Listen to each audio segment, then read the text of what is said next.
السلام علیکم ورحمۃ اللہ وبرکاتہ۔ الصلاۃ والسلام علیک یا رسول اللہ وعلی آلک واصحابک یا نور اللہ۔ الصلاۃ والسلام علیک یا حبیب اللہ وعلی آلک واصحابک یا رحمۃ للعالمین۔ اکثر طلبہ پریشان رہتے ہیں کہ عربی عبارت کو حل کیسے کریں، اور عربی عبارت کو حل کرنے سے مراد کیا ہے۔ تو آج ہم انشاءاللہ تعالیٰ اس موضوع پر بات کریں گے۔ آپ یہ ہماری مکمل ویڈیو دیکھیے، انشاءاللہ تعالیٰ آپ کو فائدہ ہوگا۔ چلتے ہیں ویڈیو کی طرف۔ عبارت کو مکمل حل کرنے سے مراد کیا ہے؟ نمبر 1، مکمل عبارت کا لفظی و محاورہ ترجمہ کیا جائے۔ سب سے پہلے آپ اس عبارت کا ترجمہ کریں، اس کے بعد مکمل عبارت کو نحوی اعتبار سے حل کیا جائے۔ اب آپ سوچیں گے کہ نحوی اجرا کیسے ہوتا ہے، تو اس موضوع پر ہماری ویڈیو یوٹیوب پر پڑھیے، آپ ویڈیو دیکھ سکتے ہیں۔ نمبر 3، پھر اس عبارت کا مکمل عبارت کو صرفی اعتبار سے حل کیا جائے۔ اب پھر پریشان ہو جائیں گے کہ صرفی تحقیق کیا ہوتی ہے، صرفی اعتبار سے کیا ہوتا ہے، تو آپ ہمارے چینل کو وزٹ کریں، انشاءاللہ آپ کو صرفی تحقیق کے حوالے سے ویڈیوز مل جائیں گے۔ نمبر 4، مکمل عبارت کو تفہیمی اعتبار سے حل کیا جائے، یعنی اس عبارت کا جو مفہوم ہو اس کو سمجھنے کی کوشش کی جائے۔ نحوی اعتبار سے حل کرنے سے مراد کیا ہے؟ عامل معمول عمل کی نشاندہی کرنا، یعنی ایک جملہ آ جائے تو ہمیں معلوم ہو کہ اس جملے میں عامل کون ہے، معمول کون ہے، اس پر عمل کیا ہوا ہے۔ مثال دیکھتے ہیں، ایک مثال ہے ضرب زید۔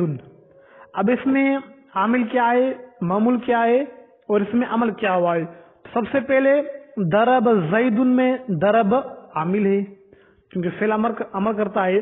ضرب عامل ہے، زید یہ معمول ہے، کیونکہ اس پر ضرب نے عمل کیا ہے۔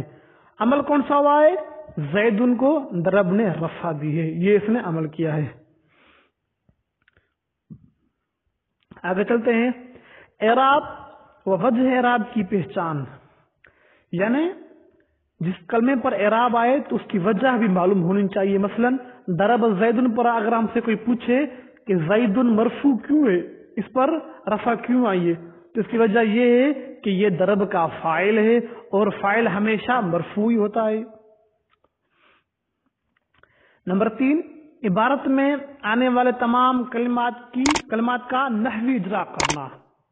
نحوی اجرا کس طرح کیا جاتا ہے، نحوی اجرا میں کون کون سی چیزوں کو بیان کیا جاتا ہے، تو اس کے حوالے سے ہمارے یوٹیوب پر ویڈیو پڑھی، آپ ویڈیو دیکھ سکتے ہیں۔ جی آگے چلتے ہیں۔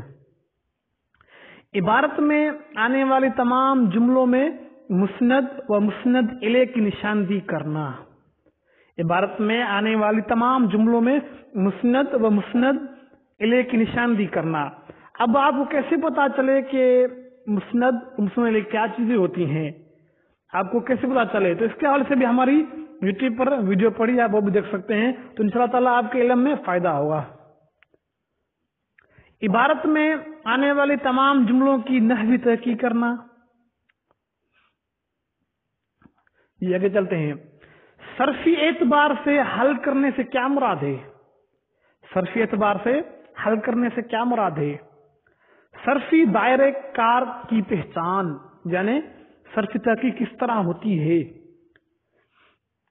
عبارت میں کس کلمے کی صرفی تحقیق ہوگی اور کس کی نہیں۔ جو کلمات صرفی دائرہ کار میں داخل ہیں، یعنی جن کی صرفی تحقیق ہوگی ان کی صرفی تحقیق کرنا۔ جن کلمات میں تصرف ہوا یعنی تعلیل ہوئی ہے، ان کی اصل اور قاعدہ بتانا۔